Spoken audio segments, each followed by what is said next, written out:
ജീവിതത്തിൽ നേടിയെടുക്കാനുള്ള എത്രയെത്രയോ വസ്തുക്കൾ നമ്മുടെ ചുറ്റും നിന്ന് നമ്മളെ ആകർഷിക്കുന്നുണ്ട്. ധാരാളം വസ്തുക്കളുണ്ട്. കണ്ണുകൊണ്ടും മൂക്കുകൊണ്ടും ചെവികൊണ്ടും കൈകൊണ്ടും കാലുകൊണ്ടും ഒക്കെ നേടിയെടുക്കാൻ എത്ര എത്ര വിഭവങ്ങൾ ചുറ്റുമുണ്ട്. ഇതൊക്കെ നേടിയെടുത്തിട്ടും നമുക്ക് പോരാ പോരാ പോരാ, മതിയാവുന്നില്ല മതിയാവുന്നില്ല എന്നൊരു അതൃപ്തിയാണ് നമ്മുടെ ഉള്ളിൽ എപ്പോഴും ഉള്ളത്. ഈ അതൃപ്തിക്ക് പ്രധാനപ്പെട്ട കാരണം വേണ്ടത് കിട്ടുന്നില്ല എന്നുള്ളതുകൊണ്ടാണ്. വേണ്ടത് കിട്ടിയാൽ ഇനിയൊന്നും വേണമെന്ന് തോന്നില്ല. ഇപ്പം കിട്ടുന്ന ഒന്നും വേണ്ടതല്ല എന്നുള്ള ഉറപ്പാണ്. വേണ്ടത് കിട്ടിയാൽ ഇനിയൊന്നും എനിക്ക് വേണ്ട, ധാരാളമായി എന്ന് തോന്നും. അപ്പോൾ വേണ്ടത് കിട്ടാത്തത് കൊണ്ടാണ് ഇനിയും വേണം ഇനിയും വേണം ഇനിയും വേണം എന്നിങ്ങനെ അന്വേഷിച്ച് നടക്കുന്നത് എന്നുള്ള സത്യമാണ്. അപ്പം വേണ്ടത് എന്താണ് എന്ന് കാണിച്ചു തരുന്ന മഹത്തായ ഗ്രന്ഥമാണ് ശ്രീമദ് ഭാഗവതം. എന്താണ് ഒരു മനുഷ്യന് വേണ്ടത്? ഒരു മനുഷ്യ ജീവിതത്തിൽ എന്തൊക്കെ അറിഞ്ഞിരിക്കണം, എന്തൊക്കെ വേണം, വേണ്ടത് മുഴുവനും ഭാഗവതത്തിലുണ്ട്. ഭാഗവതത്തെ ഉപാസിച്ചാൽ മാത്രം മതി ഭാഗവതം ആ വിഷയത്തിലേക്ക് നമ്മളെ കൊണ്ടുകൊള്ളും. വേണ്ട വിധത്തിൽ ഭാഗവതം അറിഞ്ഞാൽ പിന്നെ ഒന്നും അറിയണമുണ്ടാവില്ല, പിന്നെ ഒന്നും നേടാനും ഉണ്ടാവില്ല. ഇതൊക്കെ ധാരാളം മതി എന്ന് വിചാരിക്കാനുള്ള ഒരു വിരക്തി ഉണ്ടാക്കിയെടുക്കാൻ ഭാഗവതത്തിന് മാത്രമേ കഴിയൂ. ഇനിയും ജീവിതത്തിൽ ഇതാണ് വേണ്ടത്, ആവോളം അനുഭവിച്ചു, ഇനി എന്ത് ചെയ്യണം, ഇതൊക്കെ ഒന്ന് മതിയാക്കണം. എന്നാണ് മതിയാക്കേണ്ടതെന്നേ ഉള്ളൂ ചിന്ത. മതിയാക്കാം എന്ന് വിചാരമുണ്ട്, പക്ഷേ ഇത് എന്നാണ്? നാളെയാട്ട് കുറച്ച് കഴിയിട്ട് അല്ലേ, മക്കളുടെ വിവാഹം കഴിയിട്ട് അവർക്ക് ജോലി കിട്ടിയിട്ട് ഇനി എന്താണ്, അവരുടെ മക്കളെ കൂടെ ഒന്ന് കണ്ടാൽ മതി. കണ്ടാൽ പോരാ, അവരെ വളർത്തണം, വളർത്തിയാൽ പോരാ, അവരെ പഠിപ്പിക്കണം, പിന്നെ അവർക്ക് ജോലി വേണം. ഇങ്ങനെ പോവില്ലേ? ഇത് എവിടെയാ തീരുക? എവിടെയെങ്കിലും ഒന്ന് നിർത്തിപ്പോരണ്ടേ? പറ്റുന്നില്ല. ഇപ്പോഴത്തെ ദുസ്ഥിതി അവിടെയാണ്. ഇവിടെയാണ് ഭാഗവതത്തിൻ്റെ പ്രസക്തി. എവിടെയാണ് ഭാഗവതം? അതുകൊണ്ട് തന്നെ പറയും, കൗമാര ആചരേത് പ്രാജ്ഞ ധർമാൻ ഭാഗവതാനിഹ. കൗമാരത്തിൽ തന്നെ എന്ത് ചെയ്യണം? ഇത് ആചരിച്ചു വരണം, എങ്കിൽ എവിടെ നിർത്തണം എന്ന് ഉറപ്പാവും. ഇത്രയൊക്കെ മതി, ഇവിടെയൊക്കെ നിർത്തി പിന്തിരിഞ്ഞു പോകേണ്ട സമയം അതിക്രമിച്ചു എന്ന് സ്വയം തീരുമാനിക്കാനുള്ള ഒരു കൽപ്പ് ഭാഗവത പുരാണം നമുക്കുണ്ടാക്കിത്തരും. ഇവിടെ എത്രയോ വർഷമായി, 10-25 വർഷമായി നിരന്തരമായും ഭാഗവത സപ്താഹ യജ്ഞം നടന്ന് ആ യജ്ഞത്തിൻ്റെ അദൃശ്യമായൊരു ശക്തിവിശേഷം ഈ ക്ഷേത്രത്തിൻ്റെ ഉള്ളിൽ ഇതിൻ്റെ പുറത്തും നഗരവാസികൾക്കും അനുഭവിച്ചു കൊണ്ടിരിക്കുന്ന സന്ദർഭത്തിലാണ് ഈ വർഷം ഒരു ഭാഗവത പത്രരൂപത്തിൽ അതിമനോഹരമായ ഭാഗവതത്തിൻ്റെ വിഷയങ്ങൾ അവതരിപ്പിക്കാൻ നമുക്കൊരു അവസരം ലഭിച്ചത്. എന്തായാലും ഈ ഒരു സത്സംഗത്തിൽ പങ്കെടുക്കാൻ എനിക്കും ഒരു പുണ്യമുണ്ടായി എന്നുള്ളത് ഒരു മഹാഭാഗ്യം തന്നെയാണ്. ഒരു അല്പസമയമെങ്കിലും ഇവിടെ ഇരുന്ന് ഭഗവത് കഥ പറയാൻ കിട്ടുന്ന അവസരം, അത് കേൾക്കാൻ ഇത്രയും സജ്ജനങ്ങൾ ഉണ്ടാവുക, ഇതൊക്കെ നേടിയെടുക്കാൻ സാധിക്കുന്നത് പൂർവ്വപുണ്യം കൊണ്ട് മാത്രമാണ്. വക്താരഹ ശ്രോതാച ദുർലഭ. വക്താക്കളും ശ്രോതാക്കളും ഇന്ന് ദുർലഭമാണ്. വേണ്ടത് പറയേണ്ട ആൾക്കാരും ആ പറയുന്ന കേൾക്കാനും ആൾക്കാരും ദുർലഭമായിരിക്കുമ്പോൾ ഇവിടെ ശ്രോതാക്കൾ എത്രയോ സജ്ജനങ്ങൾ ഞങ്ങൾ തയ്യാറാണ് എന്ന് പറയുമ്പോൾ ഒരു വക്താവായി മുമ്പിൽ വന്നിരുന്ന് ഏതാനും ചില ഭഗവത് കഥകൾ പറയാൻ ഒരവസരം ലഭിച്ച ജീവിതത്തിൽ ഒരു മഹാഭാഗ്യമായി തന്നെ കരുതുകയാണ്. ഇന്ന് എനിക്ക് തന്നിരിക്കുന്ന വിഷയം മാർക്കണ്ഡേയ ചരിത്രത്തിലെ ഒരു കഥാംശത്തെക്കുറിച്ച് ഒന്ന് വിചിന്തനം ചെയ്യാനാണ് എനിക്ക് ലഭിച്ച വിഷയം. ഭാഗവതത്തിൻ്റെ ഏതാണ്ട് അന്തിമ ഭാഗത്തിൽ കാണപ്പെടുന്ന ഒരു മനോഹരമായ ഒരു ചെറുകഥയാണ് വാസ്തവത്തിൽ മാർക്കണ്ഡേയ ചരിതം എന്ന കഥ. എല്ലാവർക്കും അറിവുള്ള കഥയാണത്. പക്ഷെ ആ കഥ ഇവിടെ പറയാനുള്ള സന്ദർഭത്തെക്കുറിച്ചൊന്ന് ആലോചിക്കുമ്പോൾ, ഏകാദശ സ്കന്ധം കഴിഞ്ഞിട്ടാണ് ദ്വാദശ സ്കന്ധത്തിലേക്ക് ഭാഗവതം കടക്കുന്നത്. ഓരോ സ്കന്ധം കൊണ്ട് ഓരോരോ വിഷയങ്ങൾ നമ്മുടെ മുമ്പിൽ എത്തിക്കാൻ വേദവ്യാസൻ ശ്രമിച്ചിരുന്നു എന്നുള്ള ഉറപ്പാണ് കഥയിൽ കൂടി. വെറുതെ കഥ മാത്രം പറയാനല്ല ഭാഗവതം ഉദ്ദേശിച്ചത്, കഥയ്ക്കകത്തു കൂടി ചില കാര്യങ്ങൾ കൂടി നമ്മുടെ മുമ്പിൽ എത്തിക്കാനാണ്. പഞ്ചസാരയിൽ പൊതിഞ്ഞ ഗുളിക പോലെയാണ്. കയ്പുള്ള ഗുളിക അമ്മമാർ പഞ്ചസാരക്കകത്ത് പൊടിച്ചു കലക്കാണ് കുട്ടികളുടെ വായി കൊടുക്കുക. ആ പഞ്ചസാരയുടെ മാധുര്യം കൊണ്ട് ഗുളിക അകത്ത് ചെല്ലുമ്പോൾ ആ ഗുളികയുടെ ഫലം കിട്ടി രോഗം ഭേദമാകുകയും. ഇതേപോലെയാണ് വ്യാസൻ കഥയാകുന്ന പഞ്ചഫാരയിൽ പൊതിഞ്ഞ് ഈ മഹത്തായ ഗുളിക, ഈ തത്വാംശമാകുന്ന ഗുളിക, രോഗശമനത്തിന് ഉപയോഗിക്കുന്ന ഗുളിക നമുക്ക് തന്നാണ്. പക്ഷേ ബുദ്ധിമാന്മാരായ നമ്മൾ പഞ്ചഫാര ഇറക്കിയിട്ട് ഗുളിക വായി തന്നെ ഇട്ടിരിക്കുകയാണ്. കഥയൊക്കെ ഞങ്ങൾക്കറിയാം. കാരണം എന്താണ്? പഞ്ചഫാരയല്ലേ, നല്ല മധുരമല്ലേ, അതുകൊണ്ട് കഥ അറിഞ്ഞിട്ടുണ്ട്. ഈ കഥയ്ക്കകത്തെ ഗുളിക അതകത്ത് ചെന്നിട്ടില്ല, അതുകൊണ്ടാണ് രോഗം ഭേദമാകാതെ. എത്ര പ്രാവശ്യം ഭാഗവതം വായിച്ചു പഠിച്ചു, എത്രയോ പ്രാവശ്യം ഞങ്ങൾക്ക് ഭാഗവതം അറിയാം, സകല കഥ അറിയാം. പക്ഷേ ഭാഗവതം കൊണ്ട് എന്താണോ ഉദ്ദേശിക്കുന്നത് ആ രോഗശമനം കിട്ടുന്നില്ല. അവിടെയാണ് ഭാഗവതത്തിൻ്റെ കഥ മാത്രമല്ല, ഈ കഥയുടെ ഉള്ളിൽ ഭാഗവതം നൽകുന്ന മഹത്തായ ചില സന്ദേശങ്ങളുണ്ട്, ജീവിതോപയോഗിയായ സന്ദേശങ്ങൾ. അതറിയുമ്പോൾ മാത്രമേ നമ്മുടെ രോഗം ഭേദമാവുകയുള്ളൂ. രോഗം ഭേദമാവുക എന്നുള്ളത് നമ്മുടെ പ്രധാനപ്പെട്ട വിഷയമാണ്. പക്ഷേ അതിൽ തരുന്ന മരുന്ന് വിഷമം ഉള്ളതുകൊണ്ട് ചില വൈറ്റമിനൊക്കെ കൂടെ ചേർത്തിട്ടാണ് തരിക. പക്ഷെ ആ വൈറ്റമിനൊക്കെ നമ്മൾ വീട്ടിൽ വെച്ചേക്കത്തുള്ളൂ, എന്ത് ചെയ്യത്തില്ല, ഉപയോഗിക്കാറില്ല. ഈ കഥ മാത്രമേ ഉള്ളൂ. അവിടെ ദ്വാദശസ്കന്ധത്തിലേക്ക് വരുമ്പോൾ ആശ്രയം എന്ന ഒരു സന്ദേശം, ഒരു വിഷയം നമ്മുടെ മുമ്പിൽ കൊണ്ടുവരാൻ വേണ്ടിയാണ് കഥകൾ അതിനകത്ത് പറയുക.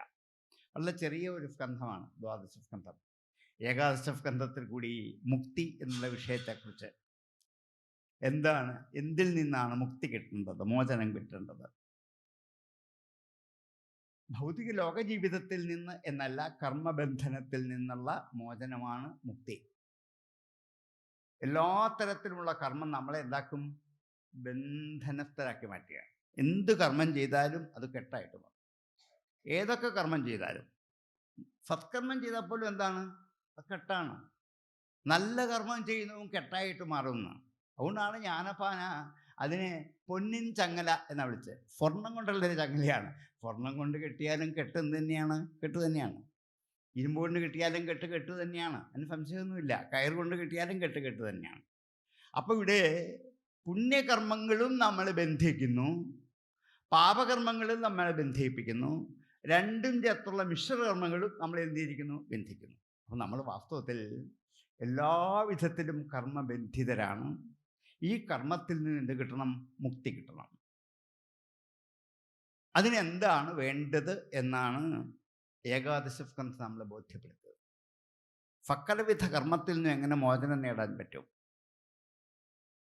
കർമ്മങ്ങളൊക്കെ ഭഗവതർപ്പണമായി ചെയ്തു കഴിഞ്ഞാൽ കർമ്മബന്ധ നിർമുക്തിയായി.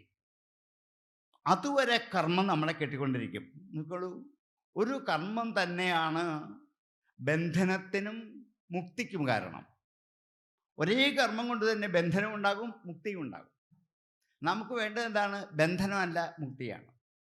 അതുകൊണ്ട് എന്ത് ചെയ്യണം? എങ്ങനെ ഈ കെട്ടിയ കയറുകൊണ്ട് തന്നെ കെട്ടഴിക്കാമെന്ന് നോക്കണം. അത്രയല്ലേ പറ്റൂ. വേറെ കയർ ഉപയോഗിക്കാൻ പറ്റില്ലല്ലോ. ഏത് കയർ കൊണ്ടാണോ ഇപ്പം കെട്ടിയിരിക്കുന്നത് ആ കയർ കൊണ്ട് തന്നെ എന്ത് ചെയ്യണം? കെട്ടഴിക്കണം. അല്ല, പറ്റില്ലല്ലോ. ഏത് കർമ്മം കൊണ്ട് ബന്ധിതരായോ അതേ കർമ്മം കൊണ്ട് മുക്തിയും കിട്ടാൻ പറ്റണം. അതെങ്ങനെ വേണമെന്ന് ഏകാദശസ്കന്ധം 10-21 അധ്യായങ്ങൾ കൂടി വിസ്തരിച്ച് നമ്മളെ ഉപന്യസിച്ച് ബോധ്യപ്പെടുത്തി. അങ്ങനെ നമ്മൾ എന്ത് ചെയ്യണം? കർമ്മബന്ധ നിർമുക്തരായാൽ ഇനി എന്ത് ചെയ്യണം? ഈ കെട്ടക്കഴിച്ചു വിട്ടു, ഇനി എന്താ വേണ്ടതെന്ന് ചോദിച്ചാൽ ആശ്രയം. അവിടെയാണ് ദ്വാദശസ്കന്ധത്തിൻ്റെ വിഷയം. ഇനിയും വേണ്ടത് ഭഗവാനെ തന്നെ ആശ്രയിച്ച് ജീവിക്കാൻ പറ്റുക. ഇനി ഒരിക്കലും കെട്ടുണ്ടാവാനിടയാവരുത്. ഒന്നും എന്നെ കെട്ടാക്കി മാറ്റരുത്. ഇനിയും എനിക്ക് ഒരാൾ മാത്രമേ ഉള്ളൂ. ആര്? ഈശ്വരൻ മാത്രം, ഭഗവാൻ മാത്രം. ബാക്കി ആരും എൻ്റെ കൂടെ ഇല്ല. പക്ഷെ നമുക്ക് ഈ ഒരു ചിന്ത വരണമെങ്കിൽ കുറേ കാലം പിടിക്കും. അതുകൊണ്ടാണ് ഏകാദശവും കഴിഞ്ഞിട്ടാണ് ദ്വാദശസ്കന്ധത്തിലെ ആശ്രയം പറയുന്നത്. അങ്ങനെ ഭഗവാനെ ആശ്രയിക്കാൻ അത്ര എളുപ്പമല്ല. ഇത്രയൊക്കെ അറിഞ്ഞു കഴിഞ്ഞാൽ പിന്നെ എന്ത് ചെയ്യാം? ഭഗവാനെ ആശ്രയിക്കാം. ഇത്രയും അറിഞ്ഞു കഴിഞ്ഞതിന് ശേഷം ഭഗവാനെ തന്നെ ആശ്രയിക്കണം. ഇപ്പം നമ്മുടെ വിചാരം നമ്മുടെ ചുറ്റും അച്ഛനും അമ്മയും ഭാര്യയും മക്കളും ഒക്കെ ഉണ്ട്, ഞാൻ ഇവരെയൊക്കെ ആശ്രയിച്ചാണ് കഴിയുന്നതെന്ന്. ഇവരാരും ഒന്നും ചെയ്യില്ല. നമുക്ക് പലപ്പോഴും അനുഭവമാണ്. കുറച്ച് നാളൊക്കെ നമ്മളെ എന്ത് ചെയ്യും? കൂടൊക്കെ നിൽക്കും. പിന്നെ അവരുടെ പാട്ടിന് പോകും. ആര് മാത്രമേ കാണൂ? നമ്മൾ മാത്രമേ കാണുകയുള്ളൂ. ശരീരം, കളത്രം, സുതൻ, ബന്ധുവർഗം, വയസ്യൻ, ധർമ്മ, പത്മഭൃത്യാൻ, ഭുവം ച സമസ്തം പരിത്യജ്യ കഷ്ടമേകോ ഗമിഷ്യാമി ദുഃഖേന ദൂരം കിലാഹം. ഇവരാരും കൂടെ വരില്ല. അച്ഛനും വരില്ല, അമ്മയും വരില്ല, ഭാര്യയും വരില്ല, ഭർത്താവും വരില്ല, മക്കളും വരില്ല, ബന്ധുക്കളും വരില്ല, ആരും വരില്ല. പിന്നെ എന്ത് വേണം? ഒറ്റയ്ക്ക് പോകും. അപ്പോൾ ഒരു കൂട്ടം ആരേ ഉള്ളൂ? പുണ്യം മാത്രം. അങ്ങനെ വരുമ്പോൾ ആരെ ആശ്രയിക്കും? ഭഗവാനെ ആശ്രയിക്കണം. അങ്ങനെയല്ല വേണ്ടത്. നിങ്ങൾ ആരൊക്കെ കൂടെ ഉണ്ടെങ്കിലും എനിക്ക് ആരേ ഉള്ളൂ? ഭഗവാൻ മാത്രമേ ഉള്ളൂ എന്നൊരു ചിന്ത ചെറുപ്പം മുതലേ എന്ത് ചെയ്യണം? ഉണ്ടാക്കിക്കൊണ്ടെന്നാൽ മാത്രമേ ആശ്രയിക്കാൻ പറ്റുള്ളൂ. അതുകൊണ്ട് ഈ ആശ്രയമാണ് വേണ്ടത്. എന്തിനെയാണ് ആശ്രയിക്കേണ്ടതെന്ന് ചോദിച്ചാൽ, ഈ നമ്മുടെ മുമ്പിൽ കാണുന്ന സ്വരൂപത്തോടുകൂടി ഈശ്വര സങ്കല്പത്തെ അല്ല എന്നാണ് ഭാഗവതം പറയുക. പിന്നെന്താണ്? ആഭാസശ്ച നിരോധശ്ചാം യതശ്ച അധ്യവഫീയതേ ഫ ആശ്രയ പരം ബ്രഹ്മ പരമാത്മേതി ശബ്ദത്തെ. സൃഷ്ടിയും സംഹാരവും യാതൊരു ബ്രഹ്മത്തിൻ്റെ രണ്ട് സ്വരൂപങ്ങളായി ഈ പ്രപഞ്ചത്തിൽ നിലനിൽക്കുന്നുവോ ആ ബ്രഹ്മത്തെയാണ് എന്ത് ചെയ്യേണ്ടത്? ആശ്രയിക്കേണ്ടത്. നമുക്ക് ആശ്രയം ആ ബ്രഹ്മം മാത്രമേ ഉള്ളൂ. അരൂപമായ ഒരു ഈശ്വര ചൈതന്യം, ഒരു ശക്തി. അതിന് നമ്മളെന്ത് ചെയ്തു? ഓരോ രൂപഭേദങ്ങൾക്ക് കൽപ്പിച്ചിട്ട് കൃഷ്ണൻ, വിഷ്ണു, അവരെന്താണ് ശിവൻ, ഗണപതി, ശാസ്താവ് എന്നൊക്കെ ഓരോ പേര് പറഞ്ഞത് മാത്രമേ ഉള്ളൂ. വാസ്തവത്തിൽ ഇതിൻ്റെയൊക്കെ അപ്പുറത്താണ് ആ ബ്രഹ്മചൈതന്യം. അതിനെ തന്നെയാണ്, ആ പരബ്രഹ്മസ്വരൂപനായ ഭഗവാനെ തന്നെയാണ് ആശ്രയിക്കേണ്ടത്. ഭഗവാനെ ആശ്രയിച്ച് മുക്തി അടഞ്ഞ ഒരു മഹർഷിയുടെ കഥ പറയാൻ പോവാം. അങ്ങനെ ആരെങ്കിലും ഉണ്ടോ? ഉണ്ടല്ലോ. ആരാണ്? ഇതാ മാർക്കണ്ഡേയ മഹർഷിയുടെ കഥ അവിടെ അവതരിപ്പിക്കാൻ പോവാണ്.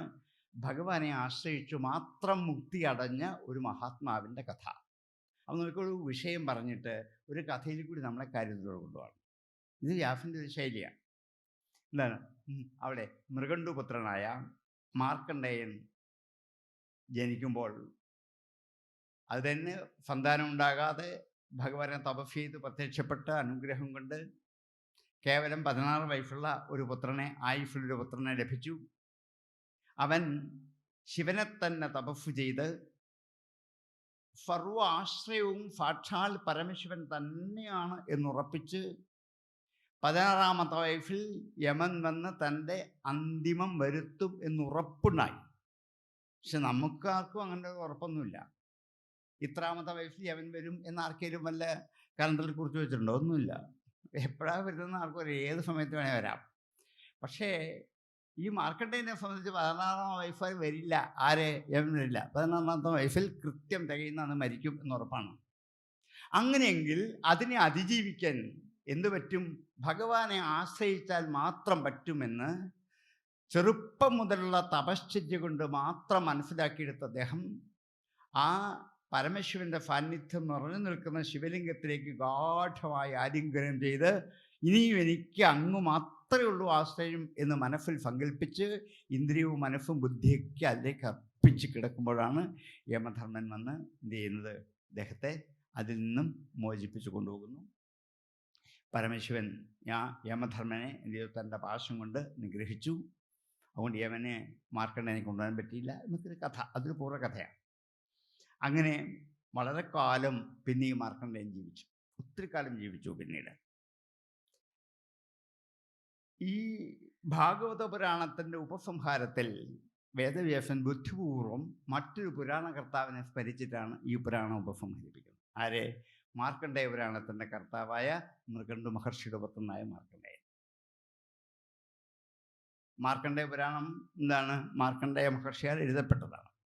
വ്യാസൻ ഈ ഭാഗവത പുരാണം ഉപസംഹരിച്ചപ്പോൾ അദ്ദേഹത്തെ കൂടി ഒന്ന് സ്മരിച്ചു. കാരണം ശിവഭക്തനായ മാർക്കണ്ഡേയൻ ഒടുവിൽ പരമശിവനെ തന്നെ ആശ്രയിച്ച് കർമ്മബന്ധ നിർമുക്തനായി മോക്ഷപദവിയിലേക്ക് എത്തി എന്ന് സൂചിപ്പിച്ചുകൊണ്ട് ഇത് തീരുന്ന സന്ദർഭത്തിലും സാക്ഷാൽ പരമശിവൻ്റെ ദർശനം കൊണ്ടാണ് തീർക്കുന്നത്. പക്ഷെ ഇവിടെ എങ്ങും ശിവൻ വിഷ്ണു എന്നുള്ള ഭേദമൊന്നും ഭാഗവതത്തിലില്ല. ഇതെല്ലാം ഒന്ന് തന്നെയാണ്. നമ്മളാണ് ഈ ഭേദം കൽപ്പിക്കുന്നത്. എന്താണ്?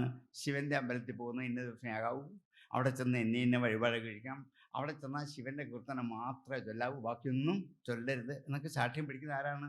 നമ്മളാണ്. അവർക്ക് അങ്ങനെയൊന്നുമില്ല. ശിവന് മുമ്പിൽ ചെന്ന് വിഷ്ണുവിൻ്റെ ഒരു സ്തോത്രം ചൊല്ലിയാൽ ശിവനൊരു വിരോധമില്ല. വിഷ്ണുവിൻ്റെ മുമ്പിൽ ചെന്ന് ശിവൻ്റെ ഒരു സ്തുതി ചെയ്താൽ അവർക്കൊരു വിരോധമില്ല. നമുക്ക് അയ്യോ നിങ്ങളിവിടെ ഇത് ചൊല്ലിയോ തെറ്റിപ്പോയാ ഒരു കുഴപ്പമില്ല. കാരണം ഇത് രണ്ടും ഒരേ ചൈതന്യ സ്വരൂപത്തിൻ്റെ രണ്ട് അംശങ്ങൾ മാത്രമാണ്, ഇതൊന്നായി ചേരാൻ ഉള്ളത് തന്നെയാണ് എന്നുറപ്പായതുകൊണ്ട് അവിടെ കുഴപ്പമൊന്നുമില്ല.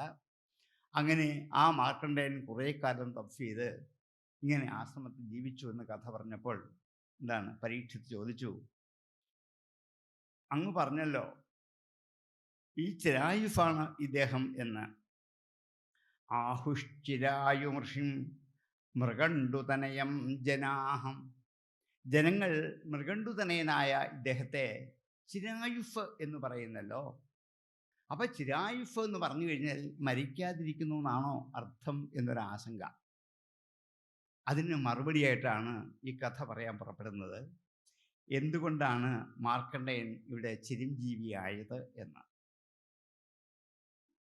നമ്മൾ വാസ്തവത്തിൽ 8 പരിചയമുള്ള ചിരഞ്ജീവികൾ 7 പേരുണ്ടെന്നാണ്. അശ്വത്ഥാമാവ്, ബലി, വ്യാസൻ, ഹനുമാൻ, വിഭീഷണൻ, കൃപര്, പരശുരാമൻ. ഇവരെ 7 പേരെ ചിരഞ്ജീവികളാണ് വിളിക്കുന്നത്. ഇതുകൂടാതെ ആരാണ്? ഈ മാർക്കണ്ഡേയനും ചിരായുസാണ്. അപ്പോൾ ഇവർ മാത്രമല്ല, ഇനി പലരും ഉണ്ട്. അപ്പോൾ ചിരായുസ് എന്നുള്ള വാക്കിൻ്റെ അർത്ഥം വളരെ കാലം ആയുസ്സുണ്ട് എന്ന് മാത്രമേ ഉള്ളൂ. ചിരം എന്ന വാക്കിൻ്റെ അർത്ഥം വളരെ കാലം. വളരെ കാലം നമ്മളെക്കാൾ കൂടുതൽ ആയുസ് ഉണ്ടാകുമെന്ന് മാത്രമേ ഉള്ളൂ, മരിക്കില്ല എന്നുകൊണ്ട് അർത്ഥമില്ല. കൽപ്പാന്ത പ്രളയത്തിൽ സമസ്ത ജീവജാലങ്ങളും അന്തർഭവിക്കുമ്പോൾ ഇവരെന്ത് ചെയ്യും? ഇല്ലാണ്ടാകും. അതുകൊണ്ട് വാസ്തവത്തിൽ ഇവിടെ ചിരായു എന്ന് പറഞ്ഞിരിക്കുന്നത് വള്ളക്കാലം ജീവിച്ചു എന്നാണ്. കാരണം എന്താണ്? 6 മന്വന്തരങ്ങളിൽ മാർക്കണ്ഡേയ മഹർഷി ജീവിച്ചു. 6 മന്വന്തരം. ഒരു മന്വന്തരത്തിൽ കൂടുതൽ ആർക്കും ജീവിക്കുന്നത് ബ്രഹ്മാവിന് മാത്രമേ പിന്നെ അവകാശമുള്ളൂ. ബാക്കി എല്ലാവരും മാറും. സപ്തർഷികന്മാരും ദേവേന്ദ്രന്മാരും എല്ലാവരും മാറും. ഓരോ കൽപ്പകാലത്തെ പ്രളയം കഴിയുമ്പോഴും മാറ്റം ഉണ്ടാവും. പക്ഷെ ഇവിടെ ഈ മാർക്കണ്ഡേയൻ 6 കൽപ്പകാലം ജീവിച്ചു. ഇതെന്തുകൊണ്ടാണ്? എന്താണ് ഇതിൻ്റെ ചരിത്രം എന്നാണ് ചോദ്യത്തിൻ്റെ രഹസ്യം. ഇവിടെയാണ്. അതിൻ്റെ മറുപടിയായിട്ട് ഇദ്ദേഹത്തിൻ്റെ കഥ പറയുകയാണ്. മൃഗണ്ടുവിൻ്റെ പുത്രനായി ജനിച്ച ഇദ്ദേഹം ദ്വിജാതി സംസ്കാരങ്ങളൊക്കെ വേണ്ട വിധത്തിൽ ചെയ്തു. ബ്രാഹ്മണനായിട്ട് ജനിച്ചാൽ ചില സംസ്കാരങ്ങളൊക്കെ ചെയ്യണം എന്നാണ്, ചില വിധികളൊക്കെ. അതിൽ ഏറ്റവും പ്രധാനം ഉപനീതനായി വേദം പഠിക്കണം എന്ന്. ഇതൊക്കെ ഇദ്ദേഹം വേണ്ട പോലെ ചെയ്തു. ചെറുപ്പത്തിൽ തന്നെ എല്ലാ സംസ്കാരവും ലഭിച്ചു, വേദങ്ങൾ പഠിച്ചു, തപസ്വാധ്യായ നിരതനായി. വേദം പഠിച്ച് തപസ് ചെയ്ത് അതിൽ ഈ വേദത്തെ നിരന്തരമായി അധ്യയനം ചെയ്ത് തപസ്വാധ്യായ നിരതനായി അഗ്നിയർക്ക് ഗുരുവിപ്ര ആത്മസ്വർച്ചയൻ സന്ധ്യയോർഹരിം. ഉപനയനം കഴിഞ്ഞ് അന്ന് പഠിച്ചു, പിന്നെ മടക്കി വെച്ചിട്ട് പോയില്ല എന്നർത്ഥം. ഉപനയനം കഴിഞ്ഞു, വേദമൊക്കെ പഠിച്ചു, ഇനിയൊക്കെ മടക്കി വെച്ചിട്ട് എനിക്ക് വേറെ ഇഷ്ടം പോലെ പഠിക്കാനുണ്ട്, അതുകൊണ്ട് മറ്റു പലതും പഠിച്ചു പോയില്ല. പിന്നെ എന്ത് ചെയ്തു? സ്വാധ്യായം ചെയ്തു. അതിനെ വീണ്ടും വീണ്ടും ചെയ്തിട്ട് അഗ്നി, അർക്കൻ, ഗുരു, വിപ്രന്മാർ, സ്വന്തം ആത്മാവ്, ഈ 5 പേരെ അർച്ചിച്ചു. ഇത് ബ്രഹ്മചാരിയുടെ കടമയാണ്. അഗ്നിയെ ആരാധിക്കണം, അർക്കനെ ആരാധിക്കണം, ഗുരുക്കന്മാരെ വന്ദിക്കണം, വിപ്രന്മാരെ ആരാധിക്കണം, തൻ്റെ ഉള്ളിലുള്ള ആത്മസ്വരൂപത്തെയും ആരാധിക്കണം. അഗ്നി, അർക്ക, ഗുരു, വിപ്ര ആത്മഫു അർച്ചയൻ സന്ധ്യയോഹു. 2 സന്ധ്യകളിലും, രാവിലെ വീട്ടിലെ 2 സന്ധ്യയിലും ഇങ്ങനെ ഇവരിലൊക്കെ കാണുന്ന ആരെയാണ്? ഹരിയെ തന്നെ. സൂര്യനിൽ കാണുന്ന ആരാണ്? സാക്ഷാൽ ശ്രീഹരിയായ ഭഗവാൻ. അഗ്നിയിൽ കാണുന്ന ആരാണ്? ഭഗവാൻ. ബ്രാഹ്മണിൽ കാണുന്ന ആരാണ്? ഭഗവാൻ. ഗുരുവിൽ കാണുന്ന ആരാണ്? ഭഗവാൻ. തൻ്റെ ആത്മാവിൽ കാണുന്നതും അതും ഭഗവാൻ തന്നെ. ഇങ്ങനെ എല്ലായിടത്തും ഭഗവാനെ തന്നെ അർച്ചിച്ചുകൊണ്ട് ഇങ്ങനെ 6 മന്വന്തരങ്ങൾ അദ്ദേഹം കഴിച്ചുകൂട്ടി. ഇതുകൊണ്ട് ഇപ്പോൾ ഇന്ദ്രനൊരു ആശങ്കയായി. കാരണം ഇത്രയും കാലം ആരും ജീവിച്ചിരിക്കാറില്ല.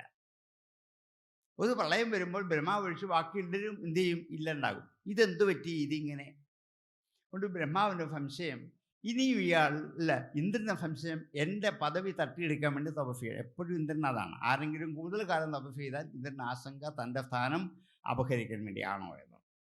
അതുകൊണ്ട് ഇന്ദ്രൻ ഈ തപസ്സൊന്ന് ഇളക്കി മാറ്റണം എന്ന് തന്നെ നിശ്ചയിച്ചിട്ട് അത് തടയുവാനായിട്ട് കുറേ ആൾക്കാരെ പറഞ്ഞയച്ചു. ഗന്ധർവന്മാർ, അപ്സരഫുകൾ, കാമദേവൻ, വസന്തൻ, മലയമാരുതൻ, ഇങ്ങനെ കുറേ പേരെ പറഞ്ഞു. ഇവരെല്ലാം കൂടെ കൂടിച്ചെന്നെങ്കിലേ തപസ്സിളക്കാൻ പറ്റുള്ളൂ. പെട്ടെന്നൊരാൾ ഇരുന്നാൽ മാത്രം പറ്റില്ല. അപ്സരഫുകൾ വന്ന് നൃത്തം വെച്ചുകൊണ്ട് മാത്രം കാര്യമായില്ല, ഗന്ധർവന്മാർ വന്ന് പാടിക്കൊണ്ട് മാത്രം കാര്യമായില്ല. പിന്നെ എന്ത് ചെയ്യണം?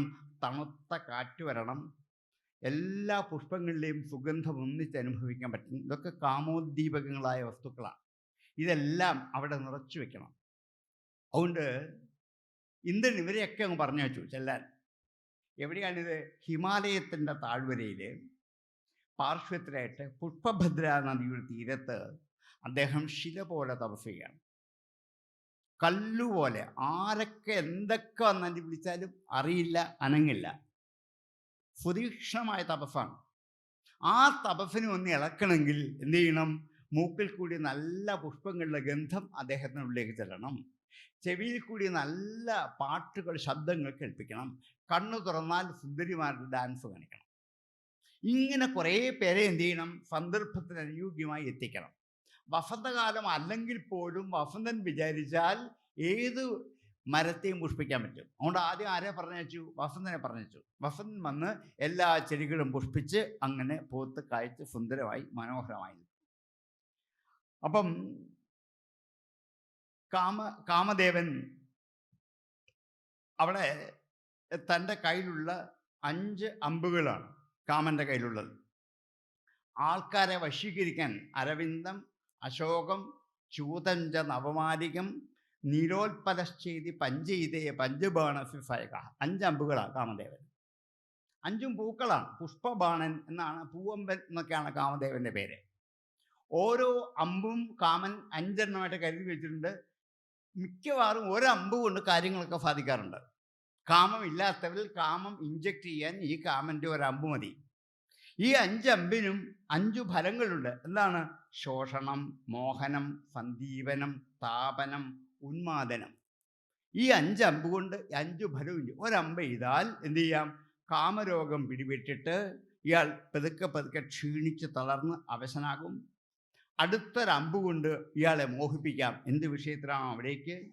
പിന്നത്തെ അമ്പ് കൊണ്ട് ഇയാളുടെ ഉള്ളിൽ കാമ അഗ്നി കത്തിപ്പടരും. അടുത്ത അഗ്നി കൊണ്ട് ഇയാൾ അതിൽ തന്നെ തപിച്ചു പോകും.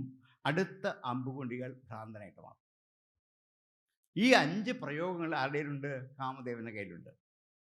ഇത് കാമ അനുഭവത്തിൻ്റെ വിഭിന്ന തലങ്ങളെക്കുറിച്ച് ഋഷിമാർ നന്നായിട്ട് രേഖപ്പെടുത്തി വെച്ചിട്ടുണ്ട്. അഭിലാഷ ചിന്താ സ്മൃതി ഗുണകഥന ഉദ്വേഗ സംപ്രലാപാശ്ച ഉന്മാദോ അഥ വ്യാധിർ ജഡത മൃതിരിതി ദശ അത്ര കാമദശാഹ. 10 അവസ്ഥകളാണ് ഉള്ളത്. ഒന്ന് അഭിലാഷം, ആഗ്രഹം ഉണ്ടാവുക. അഭിലഷിച്ച വസ്തുവിനെക്കുറിച്ച് ചിന്തിച്ചുകൊണ്ടിരിക്കുക. അതിനെക്കുറിച്ച് തന്നെ ഓർമ്മിച്ചുകൊണ്ടിരിക്കുക. അതിൻ്റെ ഗുണകഥനങ്ങൾ പാടിക്കൊണ്ടിരിക്കുക. ഉദ്വേഗം, കിട്ടുമോ ഇല്ലയോ എന്ന് ആശങ്കിക്കുക. പിന്നെ കിട്ടിയില്ലെങ്കിൽ സംപ്രലാപം, പിന്നെ കരഞ്ഞു വിളിച്ചു നടക്കുക. ഇതും പറ്റാതെ വന്നു കഴിഞ്ഞാൽ ഭ്രാന്തനാകും, ഉന്മാദം. ഇതൊരു രോഗമായിട്ട് കലാശിക്കും, വ്യാധി. അവസാനം എന്താകും? എവിടെയെങ്കിലും ചാടി ആത്മഹത്യ ചെയ്യും, മരണം. ഈ 10 അവസ്ഥയാണ് കാമത്തെ കൊണ്ട് മനുഷ്യജീവിതത്തിൽ അനുഭവിക്കാൻ പോകുന്നത്. അതിൽ ഉന്മാദാവസ്ഥ വരെയുള്ള അമ്പ് ആരുടെയിലുണ്ട്? കാമൻ്റെയിലുണ്ട്. ഓരോ പൂവമ്പൂളും ഉപയോഗിച്ച് ഇതവിടെ ആരുടെ നേരെ? തപസ് ചെയ്യുന്ന മാർക്കണ്ഡേയ മഹർഷിയുടെ നേരെ പ്രയോഗിച്ചു. പക്ഷേ അനക്കാൻ പറ്റില്ല, അദ്ദേഹത്തെ ചലിച്ചുപോലില്ല. അപ്പോൾ ഇതൊന്നും അത് ഫലിക്കാതായപ്പോൾ മന്മഥനും വസന്തനും ഒക്കെ പതുക്കെ ഇദ്ദേഹത്തിൻ്റെ ഘോരമായ തപസ് കണ്ട് ഭയന്ന് അവിടെ പിന്തിരിഞ്ഞു പോയി. ഏതുപോലെയാണ്? പ്രബോധ്യ അഹിമിവ അർഭകാഹ. കുട്ടികൾ പാമ്പിനെ കാണുമ്പോൾ എന്ത് ചെയ്യും? കല്ലെടുത്തെറിയും, അല്ലെങ്കിൽ മൺവാരി എറിയും. ഈ പാമ്പ് തിരിച്ചിങ്ങോട്ട് ഒന്ന് തലപൊക്കി കാണിച്ചാലോ പിള്ളേർ പേടിച്ച് ഓടിപ്പോവില്ലേ?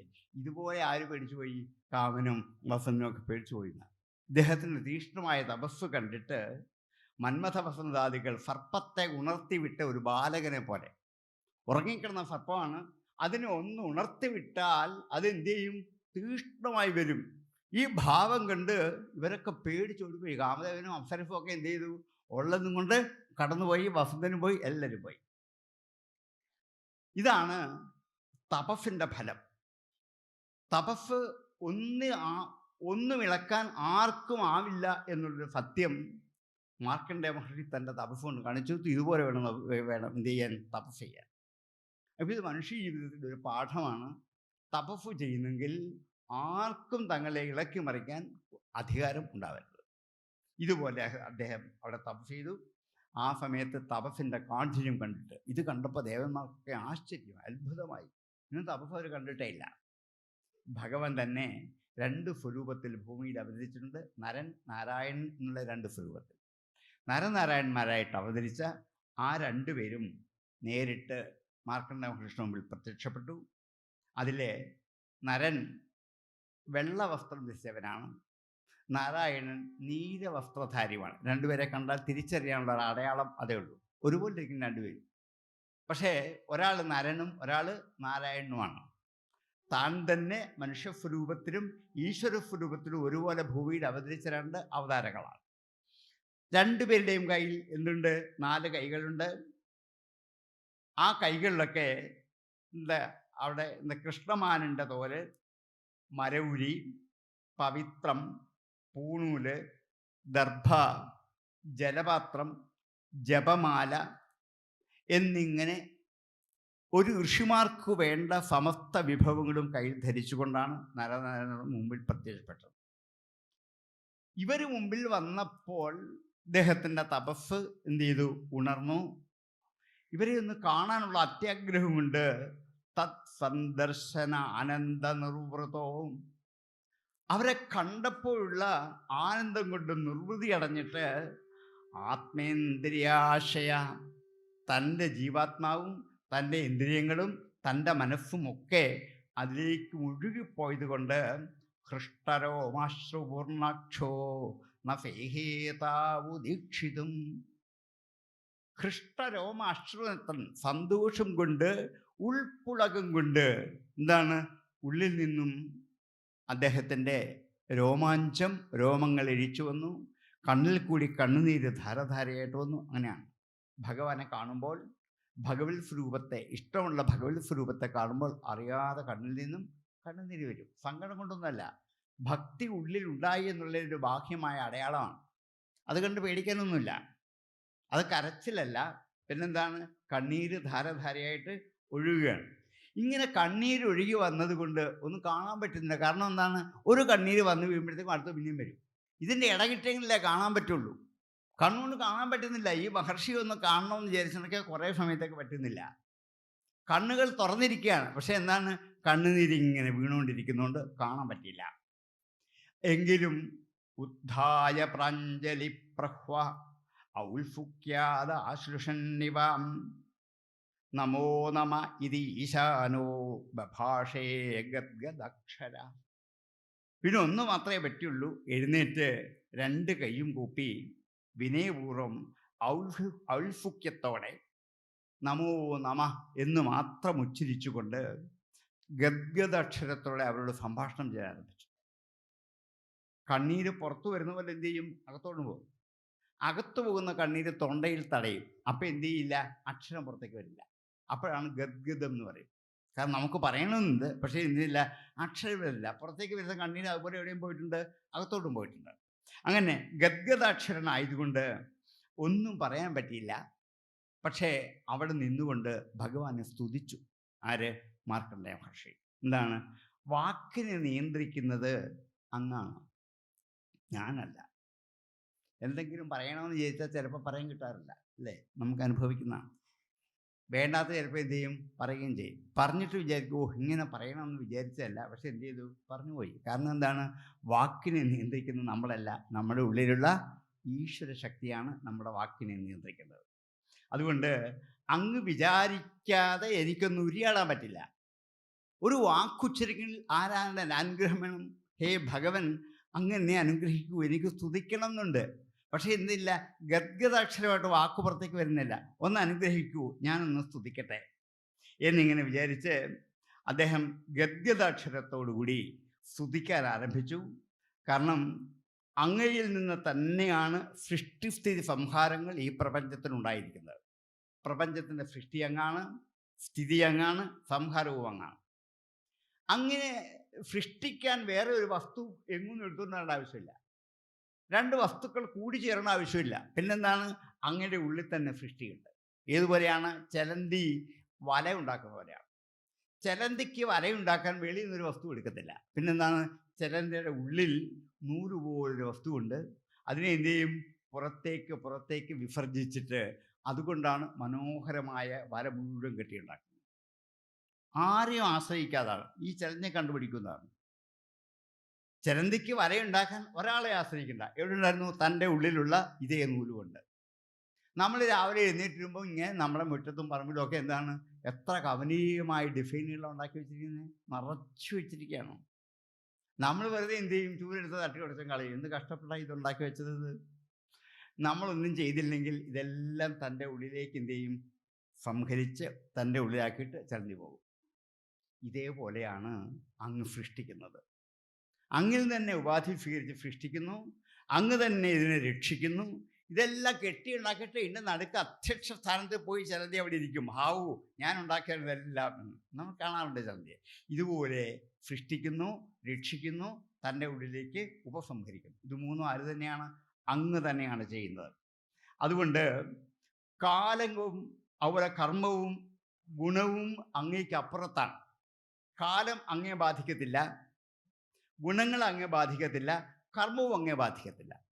കാല അതീതനാണ് ഭഗവാൻ. ദേശകാലാവധിഭ്യാം നിർമുക്തം നിത്യമുക്തം നിഗമശതസഹസ്രേണ നിർഭാസ്യമാനം. നാരായണത്തിൽ നിങ്ങൾ കേട്ട് പഠിച്ചിട്ടുള്ള. കാരണം കാലത്തിൻ്റെയും ദേശത്തിൻ്റെയും അവധിക്കൊക്കെ അപ്പുറത്താണ്. കാലം അങ്ങേ ബാധിക്കത്തില്ല. അങ്ങ് കാലസ്വരൂപനാണ്.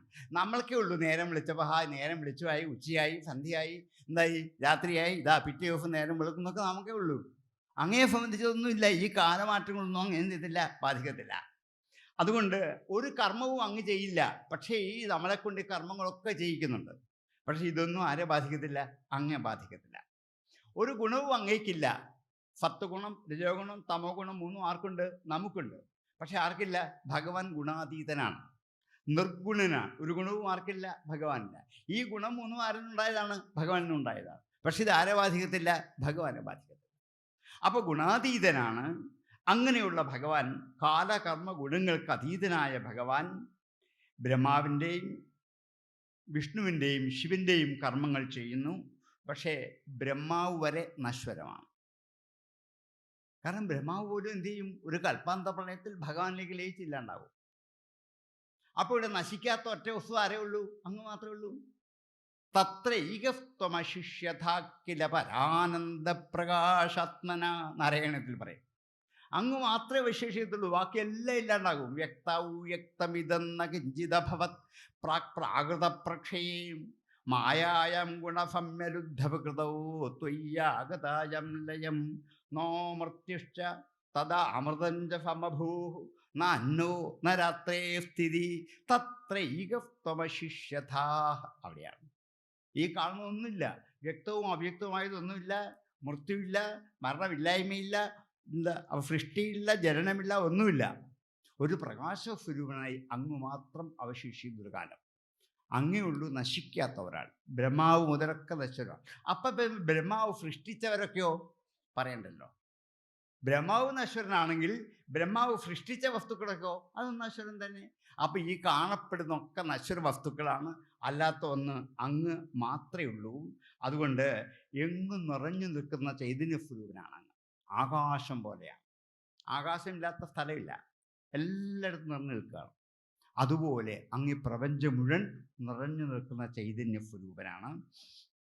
അങ്ങനെയുള്ള അങ്ങയെ ഞാനിതാ നമസ്കരിക്കുന്നു എന്ന് സൂചിപ്പിച്ചുകൊണ്ട് അങ്ങയെ നമസ്കരിച്ചു. നരഭഗനായ നാരായണൻ സ്തുതിയിൽ സന്തുഷ്ടനായി. എന്നിട്ട് ഭോ ഭോ ബ്രഹ്മർഷിവര്യോഫി വയ്യാഫി സിദ്ധ ആത്മസമാധിനാം. ഹേ ബ്രഹ്മർഷിവര്യ, അങ്ങ് ആത്മസമാധി കൊണ്ട് വേണ്ട കാര്യം സിദ്ധിച്ചിരിക്കുന്നു. എന്നാണ് ഉദ്ദേശിച്ച് അത് കിട്ടിയിരിക്കുന്നു. മൈ ഭക്തി അനപായിന്യാം, എന്നിൽ അനപായിയായ ഭക്തി ഉണ്ടായിരിക്കുന്നു. തപ സ്വാധ്യായ സംയമൈ, തപസ്, സ്വാധ്യായം, സംയമം, അടക്കം, ഇതുകൊണ്ട് ഭക്തി ഉണ്ടായി. ഭക്തി ഉണ്ടായാൽ പോരാ, അനപായമായ ഭക്തി വേണം. അനപായം എന്ന് വെച്ചാലോ നശിക്കാത്ത ഭക്തി. നമ്മൾക്കതാ ഇല്ലാത്ത. നമ്മൾക്ക് ഭക്തി ഉണ്ട്, പക്ഷെ എന്തു ചെയ്യും? അത് നശിച്ചു പോകും. ഈ 10 ദിവസം നമുക്കൊക്കെ ഭക്തി ഉണ്ടായിരുന്നു.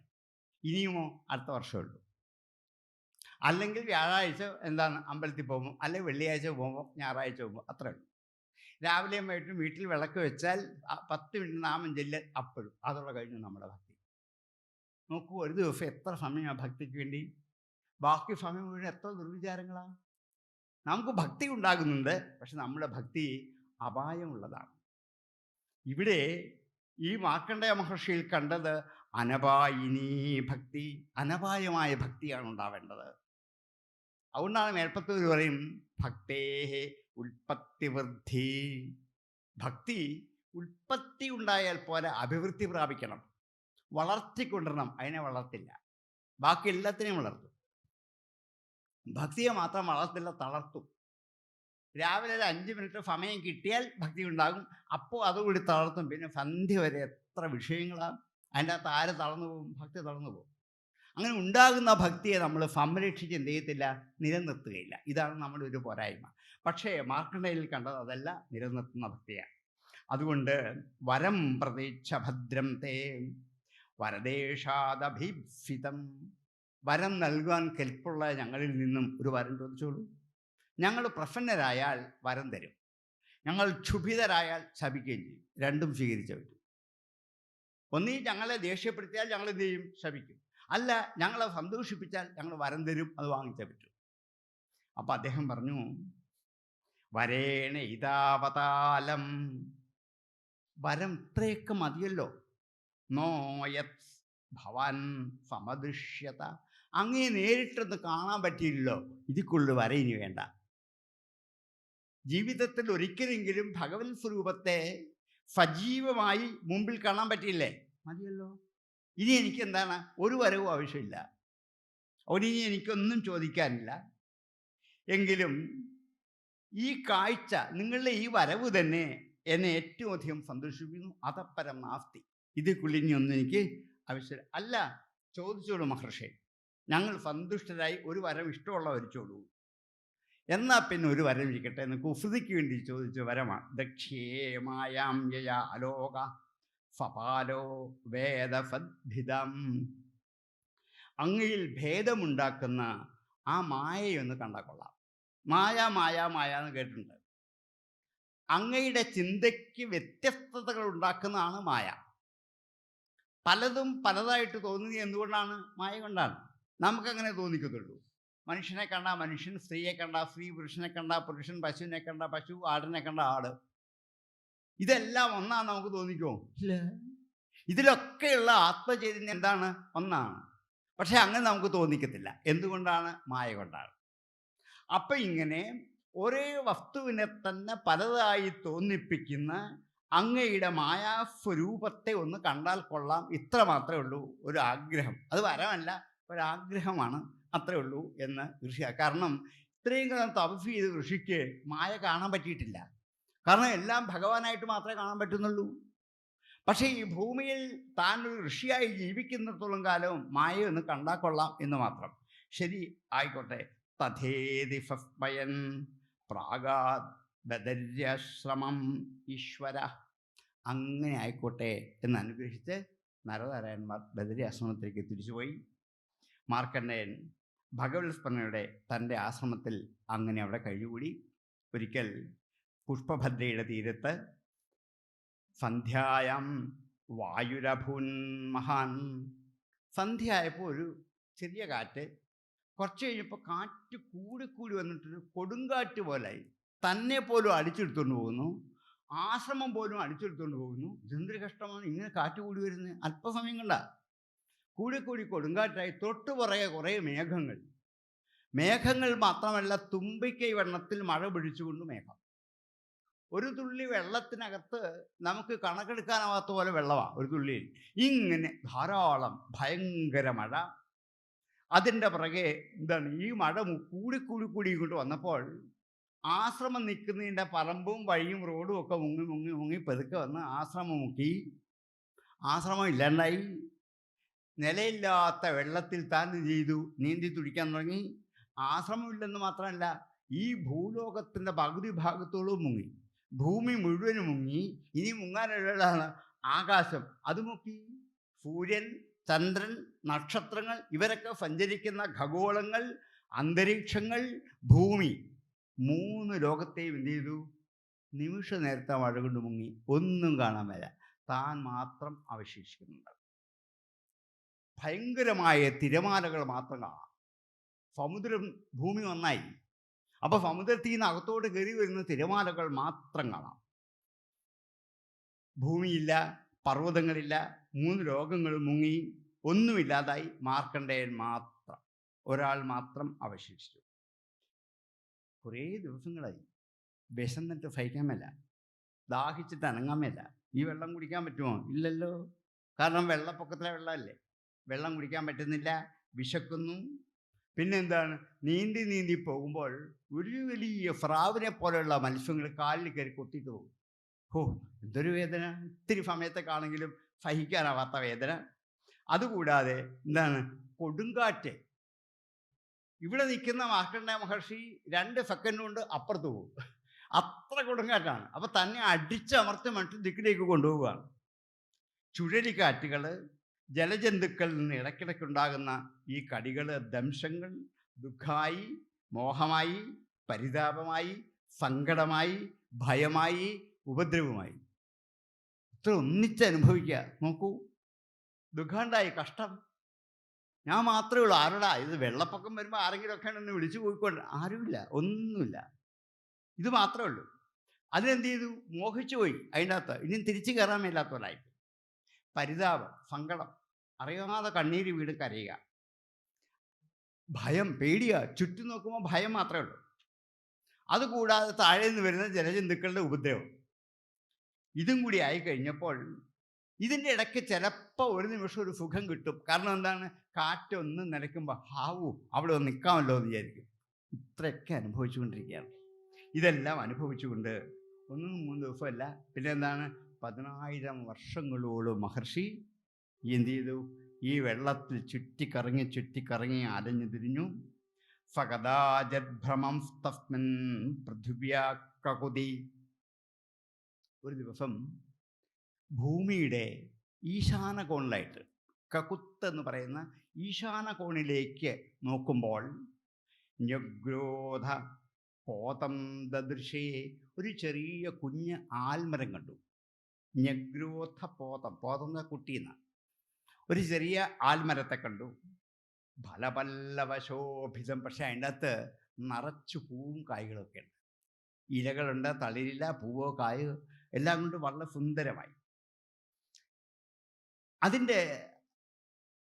അതിൻ്റെ താഴേക്ക് നോക്കുമ്പോൾ ആ വെള്ളത്തിൽ അതിമനോഹരമായി തിളങ്ങുന്ന ഒരു കൊച്ചു കുട്ടി ഒരു ആലിലയിൽ ഇങ്ങനെ കിടന്ന് നീന്തി പോകും. ആ കുട്ടിയിൽ നിന്നും ഇങ്ങോട്ട് പ്രവഹിക്കുന്ന അതിഭയങ്കരമായ പ്രകാശം കൊണ്ട് മഹർഷിക്ക് ഇത് മാത്രമേ കാണാൻ പറ്റൂ, വേറൊന്നും കാണാൻ പറ്റില്ല. വെള്ളമാണോ കടലാണോ ഒന്നും കാണാൻ പറ്റില്ല. ഈ ഒരു വലിയ പ്രകാശം മാത്രം, മരതകവർണ്ണത്തിൻ്റെ നീലവർണ്ണത്തിലുള്ള നീലശോഭയുടെ പ്രകാശം. ആ പ്രകാശം കൊണ്ട് കണ്ണ് ചിമ്മി കാണാണ്ടായി. വീണ്ടും കണ്ണു തുറന്ന് നോക്കിയപ്പോൾ അതിൻ്റെ അകത്ത് താമരപ്പൂ പോലെ മുഖമുള്ള ഒരു കുട്ടി, ശംഖു പോലെയുള്ള കഴുത്ത്, നീണ്ട മൂക്ക്, സുന്ദരമായ പുരികക്കൊടികൾ, അതിങ്ങനെ ഇളകിക്കൊണ്ടിരിക്കുന്നു. അതുപോലെ സ്വന്തം ശ്വാസഗതിയിൽ ഇടയ്ക്കിടയ്ക്ക് പറന്നു പോകുന്ന കുറുനിരകൾ, 2 വശത്തേക്ക് നീണ്ടു കിടക്കുന്ന മുടി, അതിങ്ങനെ സ്വന്തം ഉച്ഛ്വാസമായിക്കൊണ്ട് ഇടയ്ക്കിടയ്ക്ക് പറന്നു പോകുന്നു. അതിമനോഹരമായി ചുവന്ന് തൊടുത്ത തൊണ്ടിപ്പഴം പോലെയുള്ള ചുണ്ട്, ആ ചുണ്ടിൽ കൂടി പുറത്തേക്ക് ഒഴുകുന്ന മന്ദഹാസം, പുഞ്ചിരി, ഹാവൂ എന്തൊരാനന്ദം തരുന്ന നോട്ടം. അതുപോലെ വളരെ നേർത്ത, വളരെ കൃശമായ വയറ്. ഇങ്ങനെ ഒരു സുകുമാര ബാലൻ അതിനകത്ത് ഇങ്ങനെ കണ്ടു. ഹാവൂ സന്തോഷം, ഒരാളെ കണ്ടല്ലോ. ഈ ഇരുട്ടിൽ ഇങ്ങനെ ഈ കാറ്റത്ത് തപ്പിത്തറഞ്ഞ് നടക്കുമ്പോൾ ആരെങ്കിലുമായിട്ട് ഒരു കൊച്ചു കുഞ്ഞിനെ വളരെ ദൂരെയായിട്ട് കണ്ടല്ലോ. മുഖേ നിധായ വിപ്രേന്ദ്രോ ധയന്തം വീക്ഷ്യ വിസ്മിതം എന്ന് മാത്രമല്ല, ഉന്നീയ ചരണാംബുജം, ആ കുഞ്ഞ് തൻ്റെ കാലിൽ ഒരു കാല് തൻ്റെ കൈകൊണ്ട് പൊക്കിയെടുത്തിട്ട് മുഖത്തോട് ചേർത്ത് ഇങ്ങനെ കുടിച്ചുകൊണ്ടിരിക്കുന്നു. കരാരവിന്ദേന പദാരവിന്ദം മുഖാരവിന്ദേ വിനിവേശയന്തം നമ്മൾ സ്തുതിക്കാറുള്ളതാണ്. വടസ്യ പത്രസ്യ പുടേശയാനം ബാലം മുകുന്ദം മനസസ്മരാമി. അങ്ങനെ ഒരു കൊച്ചു കുഞ്ഞിനെയാണ് കണ്ടത്. ഹാവു സന്തോഷമായി. ആ ദർശനം കൊണ്ട് മുനിയുടെ ക്ഷീണമൊക്കെ മാറി, വിഷമമൊക്കെ മാറി, ക്ഷീണമൊക്കെ മാറി. ഇനി അടുത്തേക്ക് ചെല്ലാം. നീന്തി ഓടി അടുത്തേക്ക് ഇന്ന് എന്തോ ഒന്ന് ചോദിക്കണം എന്ന് വിചാരിച്ച് അടുത്തേക്ക് എന്ന് ചോദിക്കാൻ വേണ്ടി അടുത്തേക്ക് ചെന്നപ്പോൾ ആ ശിശുവിൻ്റെ ശ്വാസവായുവിൽ താൻ അകത്ത് കയറിപ്പോയി. ആ കുഞ്ഞൊന്ന് ഹാവൂന്ന് അകത്തേക്കൊന്ന് ശ്വസിച്ചപ്പോൾ ഈ മഹർഷി എന്ത് ചെയ്തു? അകത്തായി. ഇനി വേറെ ലോകമാണ്.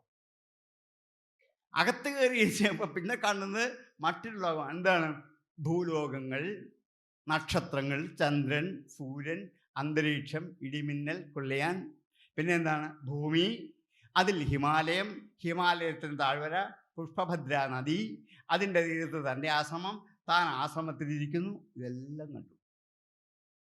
പണ്ട് യശോദ കുഞ്ഞിൻ്റെ ശ്രീകൃഷ്ണ ഭഗവാന്റെ വായിൽ 14 ലോകവും കണ്ടതുപോലെ ഈ ലോകങ്ങൾ മുഴുവനും എന്ത് ചെയ്തു? അവിടെ അങ്ങനെ കണ്ടു. അങ്ങനെ കണ്ടു കഴിഞ്ഞപ്പോൾ ആ ശിശുവിൻ്റെ ശ്വാസത്തിലൂടെ അകത്ത് കടന്ന് പ്രളയത്തിന് മുമ്പുണ്ടായിരുന്ന ലോകത്തിൻ്റെ ഗതി എന്തോ അത് കണ്ടു മോഹിച്ചു. അവിടെ സ്വർഗം കണ്ടു, ഭൂമി കണ്ടു, പാതാളം കണ്ടു. ഇതെല്ലാം കണ്ട് അല്പസമയം കഴിഞ്ഞപ്പോൾ ആ കുട്ടി പുറത്തേക്കൊന്ന് ഉച്ഛ്വസിച്ചപ്പോൾ താൻ പിന്നെ പുറത്തായി. അകത്തോട്ട് ശ്വസിച്ചപ്പോൾ അകത്ത് കയറിയപ്പോൾ ഇതെല്ലാം കണ്ടേ. അവിടുന്ന് പുറത്തേക്ക് വന്നപ്പോൾ പഴയ പോലെ വലിയ വെള്ളപ്പൊക്കം മാത്രം. അതിൻ്റെ അകത്ത് താൻ അങ്ങ് നിൽക്കുന്നു. ആ പ്രളയ സമുദ്രത്തിൽ വീണ്ടും ആ സ്വരൂപം, ആ കണ്ട ആ ശിശു ഇപ്പം ഇങ്ങോട്ട് വരുന്നു തോന്നി. മുമ്പേ താൻ അങ്ങോട്ട് ഇല്ലായിരുന്നു. അടുത്തേക്ക് ഓളപ്പരപ്പിൽ ഓളം വെട്ടി മുമ്പോട്ട് ഹാവു സന്തോഷമായി അടുത്തേക്ക് വരുന്നല്ലോ. 2 കൈയും നീട്ടി അദ്ദേഹം ചെന്നു. ഒന്ന് തൊട്ട കൊള്ളാം ഈ കുഞ്ഞിനെ എന്ന് വിചാരിച്ച് തൊട്ട് വാരിയെടുത്ത് ആലിംഗനം ചെയ്തത് പുണർന്നാൽ കൊള്ളാം എന്ന് വിചാരിച്ച് ഓടി അടുത്തേക്ക് ചെല്ലുമ്പോൾ ഒന്ന് തൊടാൻ പോലും പറ്റിയില്ല. താവത് ഭഗവാൻ സാക്ഷാത് യോഗാധീശോ ഗുഹാശയാം അന്തർദധേ ഋഷേ സദ്യോ യഥേഹാനീശനിർമ്മിതാം. തൊടാൻ ചെന്നപ്പം ആളില്ല, ശിശുവില്ല, വെള്ളമില്ല, വെള്ളപ്പൊക്കമില്ല, സമുദ്രമില്ല. കണ്ണൂർ നോക്കുമ്പോൾ താൻ പഴയ പോലെ ആശ്രമത്തിരിക്കുന്നു. ഇപ്പം ഇത്രയും ഈ കണ്ടതൊക്കെയോ ഇതൊക്കെ ഞാൻ അനുഭവിച്ചതല്ലേ? അതെ, ഇതൊക്കെ കണ്ണേ അനുഭവിച്ചതാണ്. പക്ഷെ ഇതൊന്നും ഇപ്പോൾ കാണാനില്ല. താവത്സ ഭഗവാൻ സാക്ഷാത് യോഗാധീശൻ ഗുഹാശീനായ ഭഗവാൻ അന്തർദധേ, ഭഗവാൻ അന്തർധാനം ചെയ്തു. വൃഷേഹി സദ്യോ യഥേഹാനീശനിർമ്മിതാം. ഈശ്വരാനുകൂല്യമില്ലാത്ത ഇച്ഛകളൊക്കെ നിഷ്ഫലമായി തീരുന്നത് പോലെ അല്ലേ? ഇത് കാണണം, എടുക്കണം, തുറണം എന്നൊക്കെ വിചാരിച്ചാണ്. പക്ഷെ എന്താണ്? ഈശ്വരൻ്റെ ഇച്ഛയില്ലെങ്കിൽ ഒന്നും നടക്കില്ല. ഇത് മനസ്സിലായിക്കൊള്ളുന്നവർ. മനുഷ്യ ജീവിതത്തിൽ അങ്ങനെയാണ്. നമ്മൾ വിചാരിക്കുന്നൊന്നുമല്ല നടക്കുന്നത്. പിന്നെ ആരാണ്? ഈശ്വരേച്ഛയുണ്ടെങ്കിൽ അത് നടക്കും. അല്ലാത്ത ഒരു കാര്യവും നടക്കില്ല. എത്ര പ്ലാൻ ചെയ്യുന്നുണ്ട് രാവിലെ അവന് വൈകുന്നേരം വരെ, എന്തെങ്കിലും നടക്കുമോ? നടക്കുന്നത് ആര് നിശ്ചയിക്കുന്നതാണ്? ഈശ്വരൻ നിശ്ചയിക്കുന്നതാണ് എന്ന് ആർക്ക് മനസ്സിലായി? ഋഷിക്ക് മനസ്സിലായി. ഈശ്വരേച്ഛയില്ലാതെ ഞാൻ സ്വയം എന്ത് വേണമെന്ന് ആഗ്രഹിച്ചാലും നടക്കില്ല എന്ന് മനസ്സിലായി. അങ്ങനെ ആ ശിശു അവിടെ നിന്ന് മറഞ്ഞു. ഫലിലം ലോകസംപ്ലവ തിരോധായി. ലോകസംപ്ലവമായ ഈ ഫലിലം മുഴുവൻ അവിടെ തിരോഭവിച്ചു. ക്ഷണാദശ്രമേ പൂർവവത് സ്ഥിത. ഉടനെ തന്നെ പഴയ ആശ്രമത്തിൽ താൻ അങ്ങനെ തന്നെ ഇരിക്കുന്നു. ഇങ്ങനെ ചോദിച്ച വരമായിട്ട് കൊടുത്തില്ല, മായ കാണിച്ചു കൊടുത്തു. ഇത്രയും അനുഭവിച്ചതിൻ്റെ പേരാണ് മായ. സത്യമാണോ? പക്ഷെ കണ്ട അത്രയും സമയം സത്യമല്ലായിരുന്നോ? അല്ലേ? പേടിച്ചു, നിലവിളിച്ചു, മീൻ വന്ന് കാലിൽ കൊത്തി. ഇതൊക്കെ നമ്മൾ സ്വപ്നത്തിൽ കാണാറില്ലേ? അല്ലേ? സ്വപ്നത്തിൽ നമ്മൾ വെള്ളപ്പൊക്കത്തിൽ ഇങ്ങനെ നീന്തി പോകുന്നു, അല്ലേ? എന്തൊക്കെ ദുഷ്ടമൃഗങ്ങൾ നമ്മളെ ഉപദ്രവിക്കുന്നു, കടിക്കുന്നു, ഉറക്കെ വിളിച്ചെറിയുന്നു, കാലിൽ കൂടി ചോര ഒഴുകുന്നു, ഇതൊക്കെ കാണും.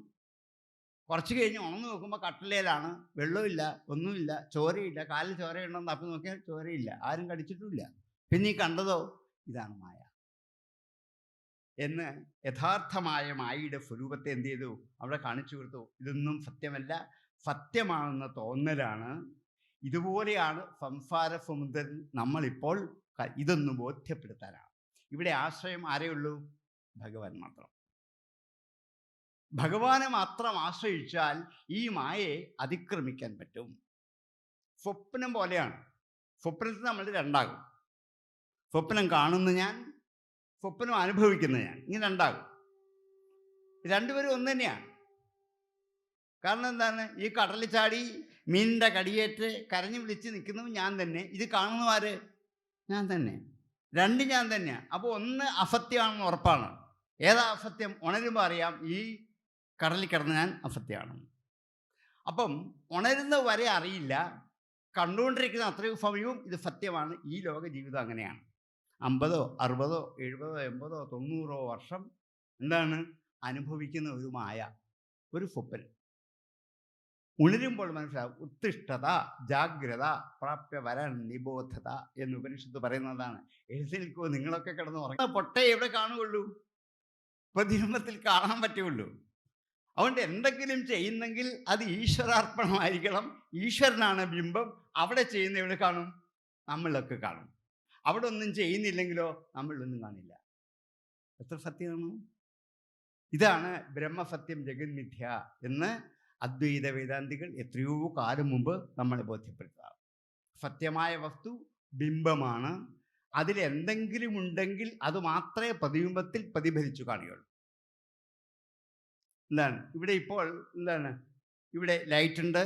ഈ ലൈറ്റിൻ്റെ കീഴിൽ നിങ്ങളുടെ കൈ പിടിച്ചാൽ അവിടെ താഴെ എന്ത് ചെയ്യാൻ പറ്റും? ഒരു ഷാഡോ കാണാം. ഈ ഷാഡോ സത്യമാണോ? അല്ല. പക്ഷെ കാണുന്നില്ലേ? ഉണ്ട്. പക്ഷെ ഈ ഷാഡോ നീക്കാൻ പറ്റുമോ? ഇല്ല. അത് പൊക്കിയെടുക്കാൻ പറ്റുമോ? ഇല്ല. അവിടെ തന്നെ നീക്കുള്ളൂ. പക്ഷെ ഈ ഷാഡോ ഇല്ലേ? ഉണ്ട്. ഇതുപോലെയാണ് ഈ മായ. അതുണ്ട്, പക്ഷെ അത് പ്രവർത്തനരഹിതമാണ്. അത് അനങ്ങുന്നത് ബിംബം അനങ്ങുന്നുണ്ടാണ്. ഈശ്വരൻ്റെ ചലനാത്മകമായ ശക്തി കൊണ്ടാണ് ഞാൻ കൈവക്കുന്നത്, വാക്കുച്ചരിക്കുന്നത്, കാണുന്നത്, കേൾക്കുന്നത്, നടക്കുന്നത്, നീങ്ങുന്നതൊക്കെ ഉണ്ടാ. അല്ലെ എനിക്കില്ല. എനിക്ക് സ്വതമേവ എന്താണ് ഗമിക്കാനുള്ള ശക്തി എനിക്കില്ല എന്ന് എപ്പോൾ മനസ്സിലാകും? ഒരു ദിവസം രാവിലെ രാത്രി നന്നായിട്ട് കിടന്നുറങ്ങി നേരം വെളുത്തപ്പോൾ കൈയും കാലും അനക്കാൻ മേല, കടലിൽ എഴുന്നേക്കാൻ മേല. അല്ലേ? ഇന്ന് രാത്രി കിടക്കുമ്പോൾ എനിക്ക് കുഴപ്പമില്ലായിരുന്നു, ശരിയാണ്. രാവിലെ എഴുന്നേൽക്കുമ്പോൾ കാല് തളർന്നുപോയി, കൈയും തളർന്നുപോയി, കാലും തളർന്നു, ഒരു വശം മുഴുവൻ തളർന്നു. ആര് ചെയ്താ? നമ്മളാരും വല്ലതും ചെയ്താണോ? ഒന്നുമില്ല. അപ്പം നമ്മുടെ ഹിതാഹിതം ഇംഗിതമനുസരിച്ചല്ല എന്ത് ചെയ്യുന്നത്? നമ്മൾക്ക് പോലും പ്രവർത്തിക്കാൻ പറ്റുന്നത് ആരുടെയാണ്? ഈശ്വരൻ്റെ. അതുകൊണ്ട് ഈ കാണപ്പെടുന്ന ഭൗതികമായ സമസ്ത സുഖഭോഗ വസ്തുക്കളും സത്യമല്ല, അത് നമ്മെ കബളിപ്പിക്കുന്ന ഒരു മായയാണ് എന്ന് തിരിച്ചറിയാനാണ് തപസ് ചെയ്യാൻ പറഞ്ഞത്. മാർക്കണ്ഡേയൻ തപസ് ചെയ്ത് തിരിച്ചറിഞ്ഞ ആളാണ്. വീണ്ടും മായ കാണണം എന്ന് ആവശ്യപ്പെട്ടപ്പോഴാണ് മായ കാണിക്കാൻ പുറപ്പെട്ടത്. ഇതിപ്പം നമ്മൾ ആവശ്യപ്പെടാതെ തന്നെ കണ്ടുകൊണ്ടിരിക്കുകയാണ്. ഏത്? ഈ മായ. അപ്പം ഇത് മുഴുവനും ഒരു മായയാണ്. ഇത് മുഴുവൻ ഒരു പ്രതിബിംബമാണ്. ഇത് മുഴുവനും ഒരു നിഴലാണ്. ഇത് മുഴുവൻ ഒരു നീണ്ട സ്വപ്നമാണ്. ഈ നീണ്ട സ്വപ്നം അനുഭവിച്ചുകൊണ്ടിരിക്കുമ്പോൾ ഉണർത്താൻ ഒരു ഗുരു വേണം. ആ ഗുരു സത്യം നമ്മളെ ബോധ്യപ്പെടുത്തും. എന്താണ്? ഇതല്ല സത്യം, ഇതിൻ്റെ അപ്പുറത്തുള്ള യഥാർത്ഥമായൊരു ബിംബമുണ്ട്, ഒരു വസ്തുവുണ്ട്, അതാണ് ഈശ്വരൻ, അതാണ് സത്യം, അതാണ് അറിയേണ്ടത്. അതിലേക്കാണ് നിങ്ങൾ എന്തെങ്കിലും ചെയ്യേണ്ടത്. അതാണ് മുമ്പേ ഞാൻ പറഞ്ഞത്. ഒരു പൊട്ട് കുത്തുന്നെങ്കിൽ അതെവിടെയായിരിക്കണം? ബിംബത്തിലായിരിക്കണം. എങ്കിൽ മാത്രമേ പ്രതിബിംബത്തിൽ ഇത് പ്രതിഫലിക്കൂ. നിങ്ങൾ എന്തെങ്കിലും ഈശ്വരനിലേക്ക് സമർപ്പിച്ചാൽ അത് നിങ്ങൾക്ക് കിട്ടും. ഈശ്വരനിലേക്ക് സമർപ്പിക്കുന്നില്ലെങ്കിൽ ഒന്നുമില്ല. നിങ്ങളൊരു വഴിപാട് കഴിക്കുന്നത് ഈശ്വരന് വേണ്ടിയല്ല. ആർക്ക് വേണ്ടിയാണ്? നിങ്ങൾക്ക് വേണ്ടിയാണ്. അത് ഈശ്വരന് വേണ്ടിയല്ല. ഈശ്വരന് വഴിപാടും ആവശ്യമില്ല, ധനവും ആവശ്യമില്ല, പായസവും പൂവും ഒന്നും ആർക്കും വേണ്ട, ഈശ്വരന് വേണ്ട. പക്ഷേ ഇത് സമർപ്പിക്കുമ്പോൾ എന്താണ്, ഈശ്വരനിലേക്ക് ഇത് എത്തുമ്പോൾ അതിൻ്റെ ഫലം അനുഭവിക്കുന്ന ആരാണ്? നമ്മളൊക്കെയാണ്. അപ്പോൾ ഈ വഴിപാട് കഴിക്കുന്ന ഫലം വേണ്ടത് ആർക്കാണ്? നമ്മൾക്കാണ്, ഈശ്വരനല്ല. അതുകൊണ്ട് ജീവിതത്തിൻ്റെ ഓരോ മേഖലകളിലും ഓരോ ദിവസവും എന്ത് ചെയ്യണം? ചെയ്യുന്ന കർമ്മങ്ങൾ ഈശ്വരാർപ്പണമാക്കി ചെയ്യാൻ സാധിച്ചാൽ മായ ബാധിക്കില്ല, ഈ മായയിൽ അകപ്പെടില്ല, വേദനിക്കില്ല, കരയേണ്ടി വരില്ല, ഒന്നും വരില്ല. ഇതാ മാർക്കണ്ഡേയൻ എന്തുമാത്രം അനുഭവിച്ചു, ഇതിനൊന്നും ആവശ്യമുണ്ടാവില്ല. ഇതൊക്കെ വെറുതെയാണെന്ന് പിന്നീടാണ് മനസ്സിലായത്. അതുകൊണ്ട് അസത്യമായ മായയിൽ കുടുങ്ങി ഭൗതിക ലോക ജീവിതത്തിൻ്റെ പുറകെ പാഞ്ഞു നടക്കാതെ സത്യം തിരിച്ചറിഞ്ഞിട്ട്, ഭാഗവതം ആദ്യം മുതൽ പറയുന്നത് സത്യം പരം ധീമഹി എന്നാരംഭിച്ച് സത്യം പരം ധീമഹി എന്ന് ഉപസംഹരിക്കാം. ഈ പരമമായ സത്യത്തെയാണ് കണ്ടുപിടിക്കേണ്ടത്, അതിനെയാണ് ആരാധിക്കേണ്ടത്. അതിൽ ആരാധിച്ചാൽ നിങ്ങൾക്ക് വേണ്ടതൊക്കെ ജീവിതത്തിൽ ഈശ്വരൻ തന്നെ വരുത്തിത്തരും. ഇതാണ് അനുഭവിക്കേണ്ടത് എന്ന് നമ്മെ ബോധ്യപ്പെടുത്താൻ. ഇതറിയാമെങ്കിൽ ആരെ ആശ്രയിക്കണം? സത്യത്തെ ആശ്രയിക്കണം. ആരാണ് സത്യം? ഈശ്വരൻ. ഇതാണ് ദ്വാദശ സ്കന്ധത്തിൻ്റെ വിഷയം. സത്യസ്വരൂപനായ ഈശ്വരനെ തന്നെ ആശ്രയിച്ച് ജീവിതം കഴിച്ചു കൂട്ടണം. ഈശ്വരനെ ആശ്രയിച്ചാൽ നമുക്ക് വേണ്ടതൊക്കെ കിട്ടും. ഈശ്വരനെ ആശ്രയിക്കുന്നില്ലെങ്കിൽ വേണ്ടാത്തതൊക്കെ കിട്ടും. എന്ത് വേണമെന്ന് ഇത് ചെയ്താൽ മതി, തീരുമാനിച്ചാൽ മതി. വേണ്ടാത്തത് വേണോ, വേണ്ടത് വേണോ, അതൊന്നും നമുക്ക് തിരിച്ചറിയില്ല. ഉപയോഗിച്ച് കഴിയുമ്പോൾ ഇതൊന്നും വേണ്ടാത്തത് ആയിരുന്നു എന്ന്. അതുവരെ എന്താണ്, ഹാവു നല്ലതാണെന്ന് വിചാരിക്കും. ഉപയോഗിച്ച് കഴിയുമ്പോൾ ഹാവു ഇത് വേണ്ടാത്തതായിരുന്നു, ദുരിതമായിരുന്നു പിന്നെ തോന്നുള്ളൂ. ഇത് തോന്നിക്കാൻ നമ്മുടെ ഉള്ളിലുള്ള ആത്മബോധമെന്ന ഈശ്വരശക്തിയെ ഉണർത്തി വളർത്തി ജീവിതത്തിൽ ഉപയോഗയോഗ്യമാക്കി മാറ്റി ഏകാശ്രയം ഈശ്വരനാണ് എന്നൊരു അവബോധത്തിലേക്ക് എത്തിച്ചേരണം. ഇതാണ് ഭാഗവതത്തിൻ്റെ ലക്ഷ്യം. ഞാൻ തുടങ്ങിയതും ഭാഗവതത്തെ കൊണ്ടാണ്. ഇപ്പം ആശ്രയത്തിൽ ഭാഗവതം തീരുമ്പോഴും ഓരോ ദിവസവും എന്ത് ചെയ്യണം? ആശ്രയം ഭഗവാനാണ്, ഈശ്വരനാണ് എന്നെന്ത് ചെയ്യണം? ഒരു തിരിച്ചറിവ് ഈ പ്രഭാഷണത്തിൽ നിന്നും സ്വീകരിക്കാൻ പറ്റണം. അങ്ങനെ കിട്ടിയാൽ അതാണ് പ്രസാദം. യജ്ഞപ്രസാദം അതാണ്, ബാക്കി ഇവിടെ കിട്ടുന്നൊന്നുമല്ല. ഇവിടെ നിന്ന് കിട്ടുന്ന അവലും മല്ലും പഴവും ഒക്കെ ഒരു ദിവസം അല്ലെ പിറ്റേ ദിവസത്തേക്ക് എന്താവും? ചീത്തയാവും, പിന്നെ കൊള്ളില്ല, കളയാനേ കൊള്ളുള്ളൂ. അതുകൊണ്ട് വെച്ചേക്കാൻ പറ്റുമോ? ഇല്ല. പക്ഷേ ഈ കിട്ടുന്ന യജ്ഞപ്രസാദം ജീവിതം മുഴുവൻ സൂക്ഷിക്കാം. അതൊരിക്കലും നഷ്ടപ്പെടില്ല, നശിക്കില്ല. അതാണ് ഉണ്ടാക്കിയെടുക്കേണ്ടത്. അതിനാണ് ഇവിടെ വന്നിരുന്ന് എന്ത് ചെയ്യുന്നത്? രാവിലെ മുതൽ വൈകുന്നേരം വരെ കഷ്ടപ്പെടുന്നത്. ഈ യജ്ഞപ്രസാദം ഉള്ളിൽ, മനസ്സിൽ, ബുദ്ധിയിൽ നിറച്ച് സൂക്ഷിച്ചുകൊണ്ട് പോകാൻ പറ്റണം. അതിന് സർവേശ്വരനായ ശ്രീകൃഷ്ണ ഭഗവാന്റെ, ഭാഗവത സ്വരൂപിയായ ശ്രീകൃഷ്ണ ഭഗവാന്റെ അനുഗ്രഹം ഇവിടെ കൂടിയിരിക്കുന്ന എല്ലാ സജ്ജനങ്ങൾക്കും ഉണ്ടാകട്ടെ എന്ന് പ്രാർത്ഥിക്കുന്നു. ഒരുപക്ഷേ ഞാനീ പറഞ്ഞതൊക്കെ നിങ്ങൾ ഇവിടെ നിന്ന് കേട്ട് നന്നായി, നല്ലതാണ്, സാറ് പറഞ്ഞതൊക്കെ ശരിയാണ്, സത്യമാണെന്നൊക്കെ വിചാരിക്കും. പക്ഷെ അതൊക്കെ ഇവിടെ കളഞ്ഞിട്ടേ വീട്ടിൽ പോവുള്ളൂ. ഇവിടെ നിന്ന് ഇറങ്ങുമ്പോൾ തന്നെ ഇതെല്ലാം കളയും. കാരണം ഇതൊന്നും ഞങ്ങളുടെ വീട്ടിൽ കൊണ്ട് കയറ്റാൻ പറ്റുന്നതല്ല എന്ന് വിചാരിച്ചല്ല, പറ്റില്ല. അതുകൊണ്ടാണ് പറ്റാത്തതൊന്നുമല്ല. പക്ഷേ എന്ത് ചെയ്യും, വീട്ടിൽ ചെല്ലുമ്പോൾ വേറെ ഇഷ്ടം പോകും ഓരോ വസ്തുക്കളാണ്. പിന്നെ ഇതൊക്കെ പുറത്ത് കളയും. പൊക്കോട്ടെ, കളഞ്ഞേക്കും, ഒരു കുഴപ്പമില്ല. നാളെ വീണ്ടും കേൾക്കണം, അടുത്ത ദിവസം വീണ്ടും കേൾക്കണം. പല പ്രാവശ്യം കേട്ട് ഉറപ്പിച്ച് മനസ്സിൽ സ്ഥിരമാക്കുമ്പോൾ അതാണ് യജ്ഞപ്രസാദം. അത് സ്വീകരിക്കാൻ എല്ലാവർക്കും ഭഗവത് അനുഗ്രഹം ഉണ്ടാകട്ടെ എന്ന് പ്രാർത്ഥിക്കുന്നു.